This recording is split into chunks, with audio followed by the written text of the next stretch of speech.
Hey guys, welcome back to my channel, Kayla Sierra, hosted by yours truly. Okay guys, let's go ahead and get the elephant out of the room. There was supposed to be a video last week, and obviously there was not. A lot has happened since my last video. I really feel like I haven't recorded in months. That's how hectic it's been for me. A quick recap, I celebrated my 23rd birthday last week in Orlando. Me and my girls had a really good time.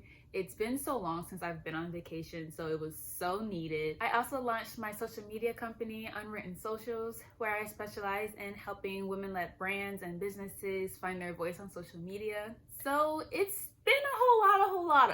But I'm back and I'm ready for more videos and new content. Shall we begin? For today's video, I want to introduce a new series that I like to call Book versus Movie, Who Did It Better? Starting us out, the book really does have some hitters that the movie doesn't have. And if you haven't read the books or watched any of the movies, are you living under a rock? Regardless, there's gonna be some spoilers, so buckle up, be prepared. The first thing that I really liked was seeing how the relationship between Katniss and her mom really was so strained. I think that was really good because Katniss at a young age of 16 was really taking on that lead role as the woman of the house almost, because her mom wasn't really in the right mental capacity a lot of the times to take care of them too. So Katniss was taking on the responsibility of taking care of herself, and then Prim, her little sister. I liked having that depicted more because it really falls more into like how tough Katniss is and how far she's willing to go to survive. You know, because obviously we see in the movie, you know, her and Gale are going underneath like the fence and like basically going out of, I think, like the district into the woods where they're not supposed to be able to hunt and get more food and provide more for their families. But then also, I also loved seeing more of the interactions and the relationships between some of the people in the districts and how Katniss was really close with a lot of them, even like the mayor's daughter. Something else that was very interesting to me was you never really pick up on the fact that Gale has feelings for Katniss.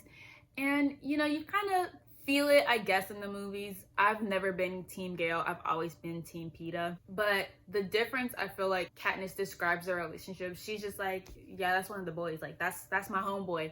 It was never anything romantic. I also just love seeing Katniss's personality come out so much more in the book. Like when old girl was eating the capital food, from one foodie to another, I completely understand. Sometimes when you try different stuff, it just takes you for a whirlwind. But in Katniss's case, of course, not only was it new, but she's never had such an abundance of food made available to her.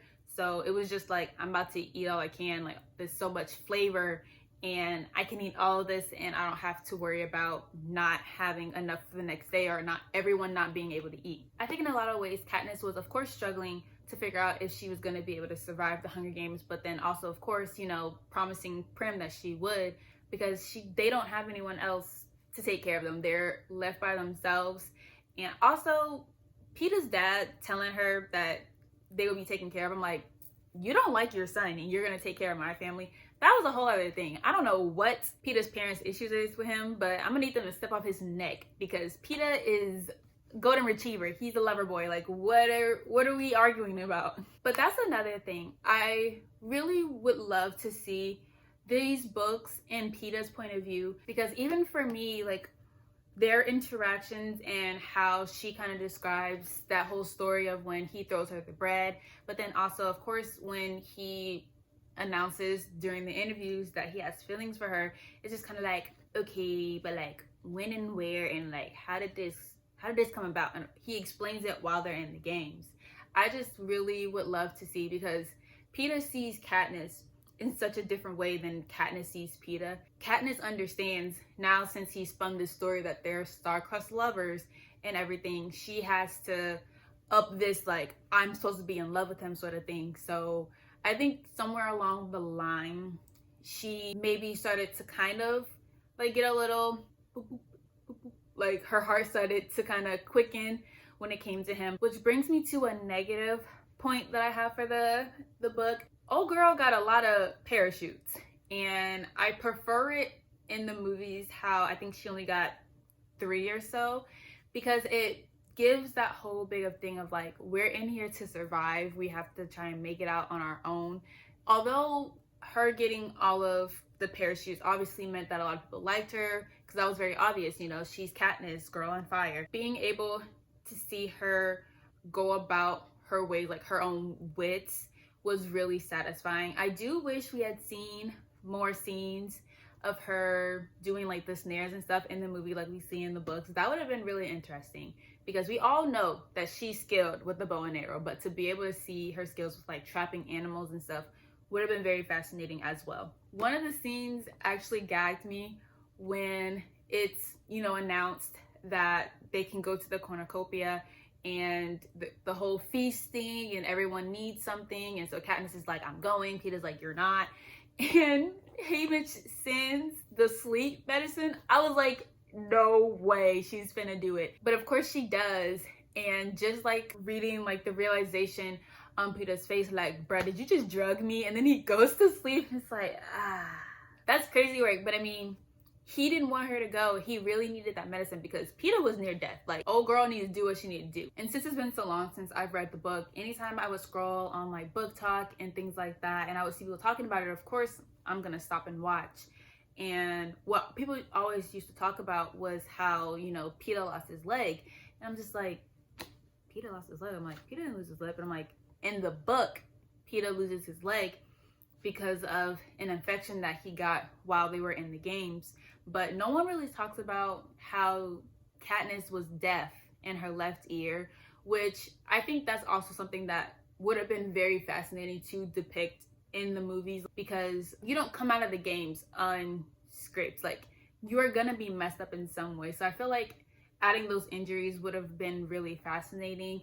But also, knowing what I know about the Capitol and how they're so pretty perfect and plastic surgery, it made sense that like they would have fixed Katniss's hearing. But of course there was no saving Peeta's leg. Honestly, if I can just, full transparency, if my fellow district, whatever you want to call it, had a metal leg and we're running, because we see in the book that Peeta is a loud walker, so I can't even imagine what it might sound like with a fake leg.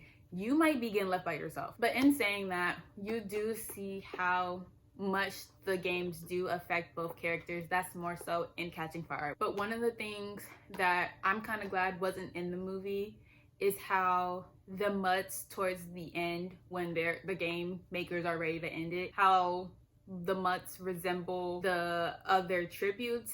That's scary. That's diabolical. It's a certain kind of psychological like something that I can't even fathom how you can even process what's going on trying to run for your life when you've already fought these people, or they've already died, and now mutations that look like them are now attacking me or like running after me. Yeah, no, I would rather them be zombies than to have like beasts with their face or features like chasing after me. This is something that I was actually very annoyed about, was how Peeta got upset with Katniss when he found out that like all the stuff that she was doing was just for the sake of the games.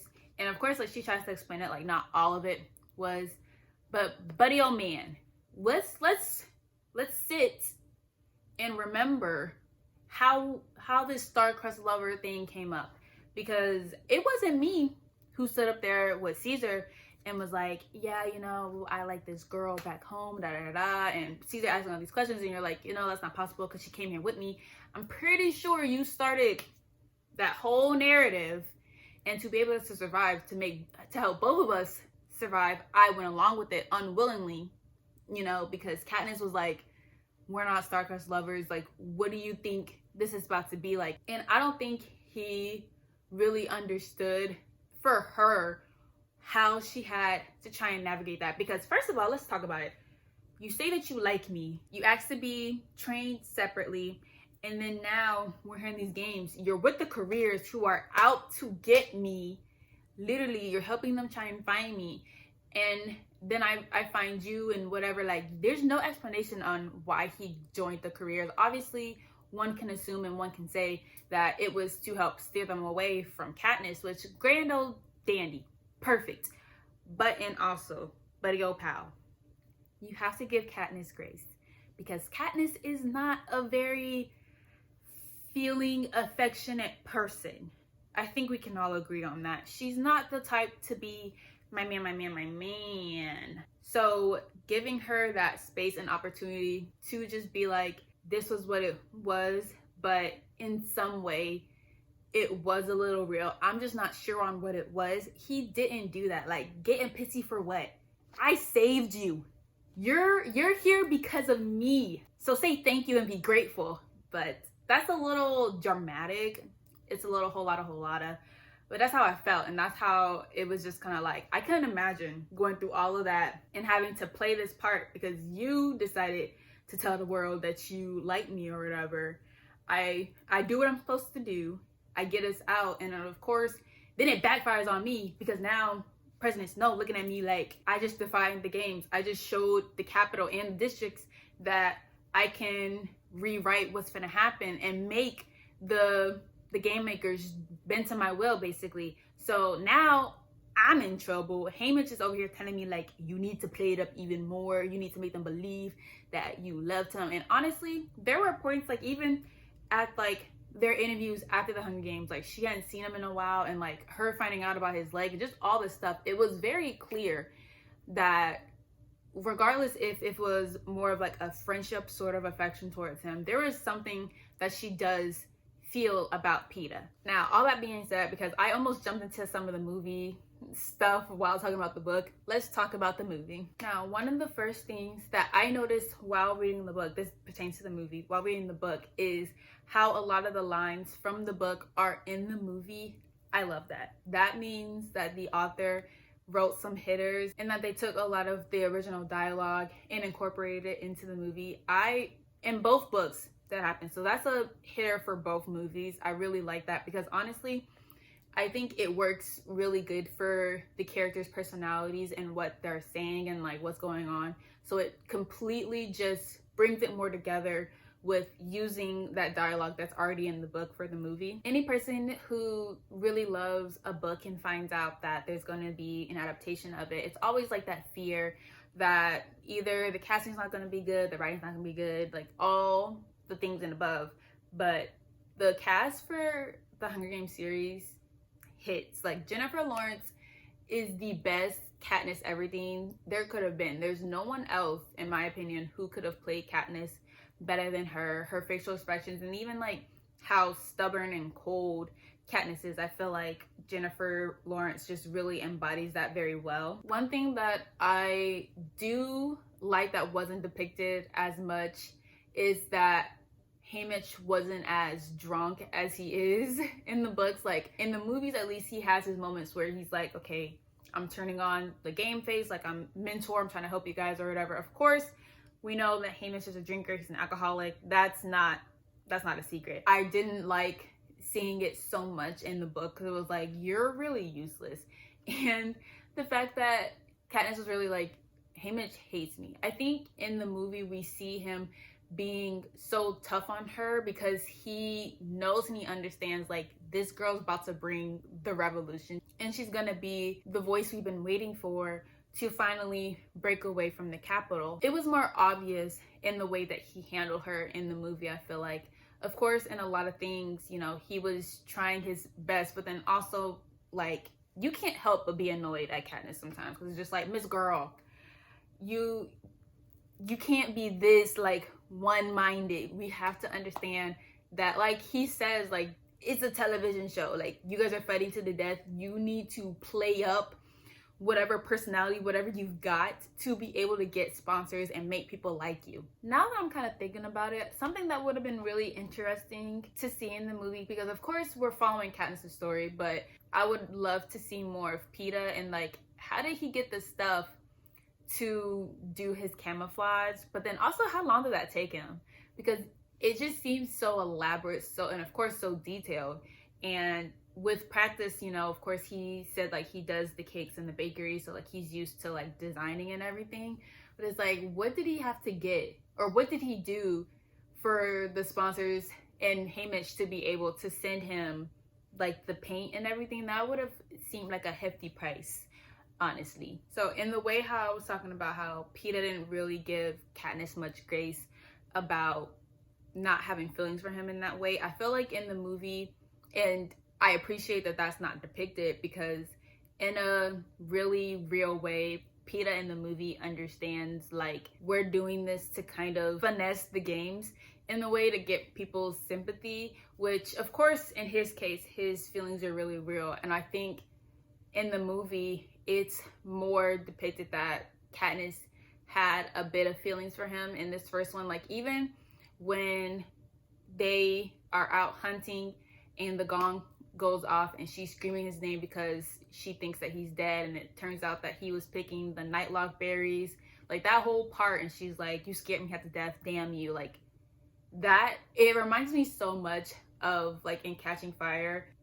Let me stay on topic. I'm getting ahead of myself because I really have so much I could say about both things, but I'm trying to keep my mind focused because I'm already all over the place. I think in a real case, Katniss was never going to let Peeta die. Like, even though they spent a majority of the movie apart and she didn't know like where he was or what kind of condition he was in, because obviously he was with the career, so she's thinking like, you traitor. So when they get back together and it's like, okay, we have 2 tributes who can win and da da da da.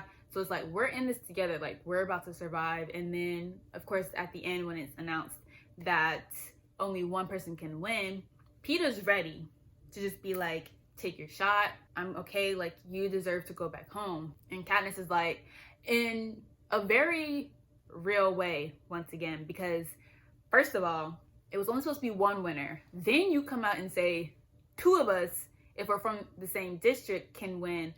We're the last 2 standing from our district, repping District 12 hard, and now you're talking about some only one of us can win. And I think, of course, in a very sick way, because of the whole thing with them trying to play at this like star-crossed lovers thing, it was upping it for the drama, because it's like, y'all are supposed to be in love with each other. Are you really about to kill the person you love? And I think that is one of the reasons, of course, why like she decides like they're not about to do this to us, and why she takes out the berries and she's like, just wait, they not finna let us both die right now, because then it's like we both commit suicide. That just shows even more our declaration of love, and we can't end each other's lives. The game maker screaming, stop, stop. Yeah, here are the victors of the 74th Hunger Games, because what are y'all doing? What the actual heck did y'all think was gonna happen? And I also really do like, more so in the movie, is how we get to see more of Snow. Like, of course, in the book, we don't get that like whole back and forth. All we see is what Katniss is experiencing. Snow is just, he's a different kind of villain. And that's why I love to hate him. He gets under my skin. He makes me angrier than I don't know what. But he's good at being a villain. I completely forgot about this, and I just remembered while I was talking about everything with Snow. But in the book, also, I think it helps play into Katniss and Peeta's relationship even more, is the scenes of them going up to the roof together. We're spending this much time together when we know that we're potentially finna die. We're about to go through this completely traumatic event for other people's enjoyment and entertainment. And so just like that whole thing of like being up on the roof and them just for a moment in time being able to talk to each other as 2 people from District 12, not tributes, not potential victors, just like we're 2 kids, and these are all the things we've experienced, just being able to open up and see each other as people rather than potential opponents in the game. With all that being said, and I'm gonna make this disclaimer because I didn't at the beginning, these are all my personal opinions. Just because I say one is better than the other does not mean that it's fact, and these could probably change. So if I had to decide who does it better with the book version of the Hunger Games or the movie, in my personal opinion, I would probably have to say the book, because in a lot of ways, while I know I said that the movie is a great introduction, of course, to the movie, if you haven't read the book, I feel like the book in a lot of ways sets the foundation for the story so well that if you're new to the series, you really should read the book, because I feel like it really plays on the traumas and everything that these characters go through. So in that case, we have our first winner. So that is the end of today's video. Thank you guys so much for watching. Don't forget to like, comment, and subscribe to my channel and share this with all your friends. I've been Kayla, and I will see you in the next video. Bye!